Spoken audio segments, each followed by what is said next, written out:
Yes, international ഡെസ്കിൽ നിന്ന് BK സുഹൈലാണ് ഇന്ന് വിദേശ വാർത്തകൾ നൽകുന്നത്.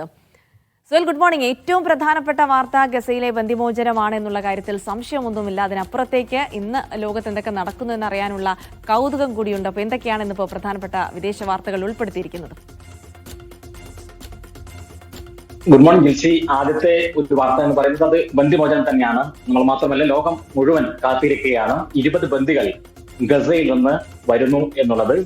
അവർ റെഡ് ക്രോസുമായി ഹമാസ് ആശയവിനിമയം നടത്തിക്കൊണ്ടിരിക്കുന്നു. വളരെ പെട്ടെന്ന് തന്നെ അവർ പ്രാദേശിക സമയം 9 മണിയാകുമ്പോഴേക്കും അവർ ഗസയിൽ നിന്ന് തിരിച്ച് ഇസ്രായേലിലേക്ക് എത്തും എന്നാണ് പ്രതീക്ഷിക്കുന്നത്.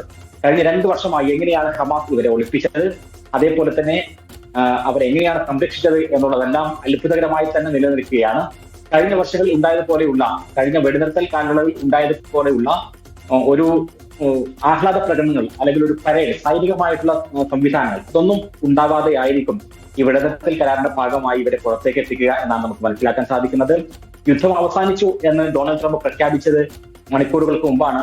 ഡൊണാൾഡ് ട്രംപ് പശ്ചിമേഷ്യൻ സന്ദർശനത്തിന് വേണ്ടി അമേരിക്കയിൽ നിന്ന് യാത്ര തിരിച്ചിരിക്കുന്നു. 9:20 ആകുമ്പോഴേക്കും, പ്രാദേശിക സമയം 9:20 ആകുമ്പോഴേക്കും ഡൊണാൾഡ് ട്രംപ് ടെൽ-അവീവിലെത്തും.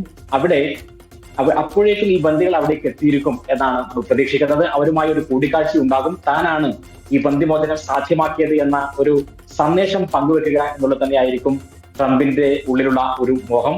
കഴിഞ്ഞ ദിവസം നമ്മൾ കണ്ടതാണ്, ഇസ്രായേലിൽ ലക്ഷക്കണക്കിന് ആളുകൾ പങ്കെടുത്ത, ബന്ദികളുടെ ബന്ധുക്കളടക്കം പങ്കെടുത്ത സമ്മേളനത്തിൽ ഡൊണാൾഡ് ട്രംപിന്റെ പേര് പറയുമ്പോൾ വലിയ കരഘോഷം ഉയരുകയും നെതന്യാഹുവിന്റെ പേര് പറയുമ്പോൾ കൂക്കിവിളികൾ ഉണ്ടാവുകയും ചെയ്ത ഒരു കാഴ്ച. അപ്പോൾ അതുകൊണ്ട് തന്നെ ഇതിന്റെ ഒരു ക്രെഡിറ്റ് ഡൊണാൾഡ് ട്രംപ് എടുക്കുമെന്നുള്ള കാര്യത്തിൽ സംശയമില്ല. പിന്നീട് ഒരു പക്ഷേ ഇസ്രായേലി പാർലമെന്റായ നെസറ്റിൽ ട്രംപ് സംസാരിക്കും. അതിനുശേഷമായിരിക്കും കൈറോയിലേക്ക് ട്രംപ് യാത്ര തിരിക്കുക. കൈറോയിലാണ് വളരെ പ്രധാനപ്പെട്ട സമ്മേളനം നടക്കുന്നത്. ഗസ സീസ്ഫയർ സമ്മിറ്റ് എന്നാണ് അതിന് പേര് വെച്ചിട്ടുള്ളത്. അബ്ദുൽ ഫത്താ അൽ സിസി, കൈറോയുടെ ഈജിപ്തിന്റെ പ്രസിഡന്റ്, അതേപോലെ തന്നെ വാഷിംഗ്ടണിൽ ട്രംപ്, അതേപോലെ ലോകത്തിന്റെ എല്ലാ ഭാഗത്തു നിന്നും പ്രധാനപ്പെട്ട 20 രാജ്യങ്ങളുടെ നേതാക്കൾ അവിടെ പങ്കെടുക്കുകയാണ്. UK-യുടെ, ഫ്രാൻസിന്റെ, ഇറ്റലിയുടെ, സ്പെയിനിന്റെ, ഇന്ത്യയുടെ പ്രതിനിധി അവിടെ ഉണ്ടാകും. അതേപോലെ തന്നെ US secretary general Antony Guterres ഉണ്ടാകും. പലസ്തീൻ അതോറിറ്റിയുടെ പ്രസിഡന്റ് മഹ്മൂദ് അബ്ബാസ് ഉണ്ടാകും. ഈ നേതാക്കളെല്ലാം പങ്കെടുത്തുകൊണ്ട് ഗസയ്ക്ക് ശാശ്വതമായിട്ടുള്ള ഒരു സമാധാനം എന്നുള്ളതാണ് ഈ ഒരു സമ്മേളനം മുന്നോട്ട് വെക്കുന്നത്. സ്വാഭാവികമായും അടുത്ത ഘട്ടത്തിലേക്കുള്ള വെടിനിർത്തലിന്റെ അടുത്ത ഘട്ടത്തെക്കുറിച്ചുള്ള ഒരു പ്രഖ്യാപനവും ഒരു പക്ഷേ ഉണ്ടാകും. അവിടെ എന്താണ് ഡൊണാൾഡ് ട്രംപ് പറയുന്നത് എന്നുള്ളതും വളരെ പ്രധാനമായി ലോകം കാതു കൂർപ്പിച്ചിരിക്കുകയാണ്. യുദ്ധം ഏതായിരുന്നാലും അവസാനിച്ചു എന്നാണ് ട്രംപ് പറയുന്നത്. ഇനി ഒരിക്കലും ഗസയിൽ ആക്രമണം ഉണ്ടാകില്ല എന്ന ഒരു ഉറപ്പ്, അതിനൊരു വെർബൽ ഗ്യാരണ്ടി അത് ഞാൻ ഹമാസിന് നൽകിയിട്ടുണ്ട് എന്ന് ട്രംപ് പറയുകയുണ്ടായി. അത് വളരെ പ്രധാനമാണ്. കാരണം ഈ ബന്ദികളെ വിട്ടു നൽകിക്കഴിഞ്ഞാൽ വീണ്ടും ആക്രമണത്തിലേക്ക് ഇസ്രായേൽ തിരിച്ചു പോകുമോ എന്ന ചോദ്യത്തിന് ട്രംപ് പറയുന്ന ഉത്തരം ഇല്ല, അതൊരിക്കലും ഉണ്ടാകില്ല എന്നുള്ളതാണ്. സ്വാഭാവികമായും അടുത്ത ഘട്ടത്തിലെല്ലാം തന്നെ ഇതുമായി ബന്ധപ്പെട്ടുകൊണ്ടുള്ള ചർച്ചകൾ ഉയർന്നു വരും. ഖത്തറിനും അതേപോലെ തന്നെ തുർക്കിക്കും ഈജിപ്തിനുമാണ് ഇത്തരമൊരു ഉറപ്പ് ഡൊണാൾഡ് ട്രംപ് നൽകിയിട്ടുള്ളത്. ആ രാജ്യങ്ങളുടെ എല്ലാവരുടെയും നേതാക്കളും അവിടെ പങ്കെടുക്കുന്നുണ്ട്. ഒരുപക്ഷെ ഒരു സാക്ഷ്യപത്രം എന്നുള്ള രീതിയിൽ ഈ രാജ്യങ്ങളുമായി, ഖത്തറും ഈജിപ്തും തുർക്കിയുമായി ഡൊണാൾഡ് ട്രംപ് ഒരു സമാധാന കരാറിൽ ഒപ്പിടുന്നതിന്റെ ദൃശ്യങ്ങളും ഒരുപക്ഷെ പുറത്തു വരും.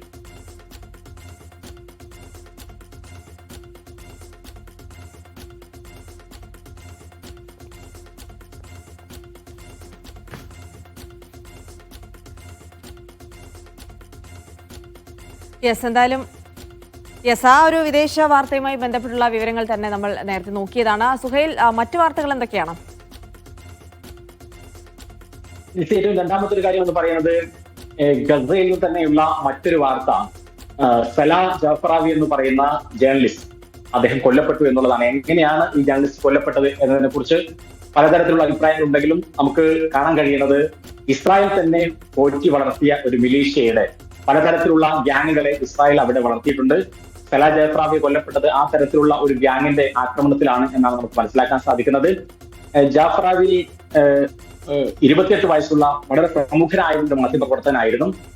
ജാഫറാവിയുടെ മറ്റു കാര്യങ്ങൾ പറയുകയാണെങ്കിൽ കഴിഞ്ഞ 2 വർഷത്തെ യുദ്ധത്തിനിടയിൽ ഗസയിൽ നിന്നുള്ള പ്രധാനപ്പെട്ട എല്ലാ അപ്ഡേറ്റുകളും വളരെ കൃത്യമായി തന്നെ നൽകിയിട്ടുള്ള ഒരു വ്യക്തി കൂടിയായിരുന്നു ജാഫറാവി എന്ന് നമുക്ക് കാണാൻ കഴിയും. അദ്ദേഹം കൊല്ലപ്പെട്ടിരിക്കുന്നു എന്ന് മാത്രമല്ല, ആദ്യഘട്ടത്തിൽ ഹമാസ് അത് സ്ഥിരീകരിക്കുകയും ചെയ്യുന്നു. ഇനിയുള്ള ദിവസങ്ങളിലെല്ലാം തന്നെ ഈ തരത്തിലുള്ള ആക്രമണങ്ങൾ അവിടെ ഉണ്ടാകുമോ എന്നുള്ള ആശങ്ക കൂടി ശക്തിപ്പെടുത്തുന്നതാണ് ഈ ഒരു കൊലപാതകം. നമുക്കറിയാം ഗസ സിറ്റിയിൽ അതേപോലെ തന്നെ വിവിധ വടക്കൻ ഗസയുടെ വിവിധ ഭാഗങ്ങളിലെല്ലാം തന്നെ പലതരം മിലീഷ്യകളെ ആയുധവും സമ്പത്തും എല്ലാം നൽകിക്കൊണ്ട് ഇപ്പോൾ ഇസ്രായേൽ അവരുടെ ഷിൻബറ്റടക്കമുള്ള സംവിധാനങ്ങൾ പോറ്റി വളർത്തിയിട്ടുണ്ട്. അവർ ഒരുപക്ഷെ ഈ ബന്ദി കൈമാറ്റം കഴിഞ്ഞാൽ പിന്നീട് ഹമാസിനെ ഇല്ലാതെയാക്കുക, നിരായുധീകരണം നടത്തുക എന്നുള്ളതാണ് ഇസ്രായേലിന്റെ ഒരു പദ്ധതി. ആ പദ്ധതിക്ക് അന്താരാഷ്ട്ര സേന വരുന്നുണ്ട്. ഒപ്പം ആഭ്യന്തര തലത്തിലും ഹമാസിനെ കൈപ്പിടിയിൽ ഒതുക്കാൻ വേണ്ടിയുള്ള ചില മിലീഷ്യകളെ അവർ ഉയർത്തിക്കൊണ്ടുവരികയാണ്. അതായിരിക്കും ഒരുപക്ഷെ ഇനി വരാൻ പോകുന്നത് എന്നാണ് നമുക്ക് മനസ്സിലാക്കാൻ സാധിക്കുക. മൂന്നാമത്തെ വാർത്ത എന്ന് പറയുന്നത് പാകിസ്ഥാനും അതേപോലെ തന്നെ അഫ്ഗാനിസ്ഥാനും തമ്മിലുള്ള വലിയ സംഘർഷങ്ങൾ പൊട്ടിപ്പുറപ്പെട്ടിരിക്കുന്നു എന്നുള്ളതാണ്. ഇന്ത്യക്കും ആശങ്കയുണ്ടാക്കുന്ന ഒരു കാര്യമാണത്. കാരണം അതിർത്തിയിൽ ആ തരത്തിലുള്ള സംഘർഷങ്ങൾ ഉണ്ടാവുകയാണ്. തഹ്രീക്ക് താലിബാൻ പാകിസ്ഥാന്റെ ആക്രമണങ്ങൾ പലതരത്തിൽ പാകിസ്ഥാനിൽ ഉടനീളം വ്യാപകമായി കൊണ്ടിരിക്കുകയാണ്. അത്തരമൊരു ഘട്ടത്തിലാണ് ഈ ഒരു പ്രത്യാക്രമണം എന്ന നിലയിൽ പാകിസ്ഥാന്റെ ആക്രമണം ഉണ്ടായിരിക്കുന്നത്.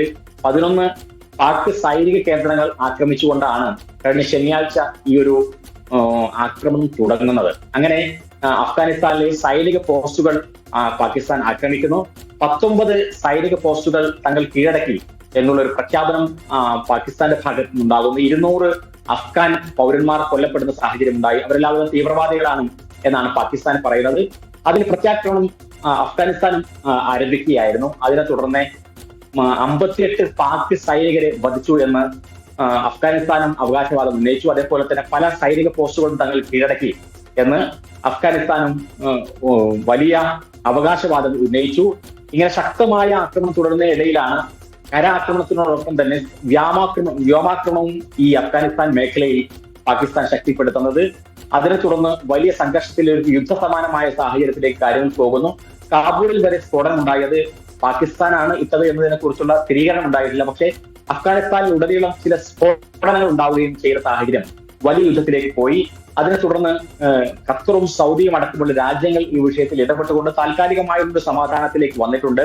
പക്ഷെ ഇപ്പോഴും ശാന്തമാണ് എന്ന് നമുക്ക് പറയാൻ കഴിയില്ല. പലയിടങ്ങളിലും ചെറിയ പൊട്ടലും ചീറ്റലും എല്ലാം നമ്മൾ കണ്ടുകൊണ്ടിരിക്കുന്നുണ്ട്. അഫ്ഗാനിസ്ഥാനും അതേപോലെ തന്നെ പാകിസ്ഥാനും കുറെ കാലമായി വലിയ സംഘർഷങ്ങളൊന്നും ഉണ്ടായിരുന്നില്ല.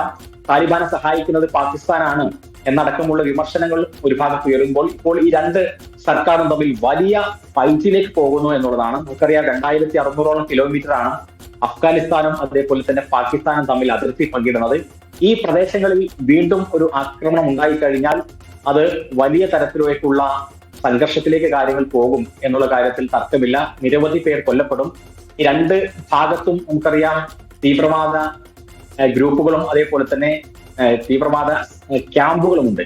ഈ ക്യാമ്പുകൾക്ക് നേരെയുള്ള ആക്രമണമാണ് ഏറ്റവും കൂടുതൽ ഇപ്പോൾ പ്രതിസന്ധിയായിരിക്കുന്നത്. ഇത്രയും ആളുകൾ കൊല്ലപ്പെട്ടു എന്ന് പറയുമ്പോൾ ഒരുപക്ഷെ ഇന്ത്യ പാക് യുദ്ധത്തിൽ അടുത്ത കാലത്ത് ഉണ്ടായ സംഘർഷത്തിൽ കൊല്ലപ്പെട്ടതിനേക്കാൾ കൂടുതൽ ആളുകൾ ഈ ഒരു മേഖലയിൽ ഇപ്പോൾ തന്നെ കൊല്ലപ്പെട്ടു എന്ന് പറയുമ്പോൾ അതിന്റെ ഒരു വ്യാപ്തിയും അതിന്റെ ആഘാതവും നമുക്ക് മനസ്സിലാക്കാൻ സാധിക്കും. പക്ഷേ അന്താരാഷ്ട്ര സമ്മർദ്ദങ്ങളുടെ ഭാഗമായി ഖത്തർ അടക്കമുള്ള രാജ്യങ്ങളുടെ ശ്രമഫലമായി പലതരത്തിലുള്ള സമവായ നീക്കങ്ങളും ഇപ്പോൾ ആരംഭിച്ചിട്ടുണ്ട്.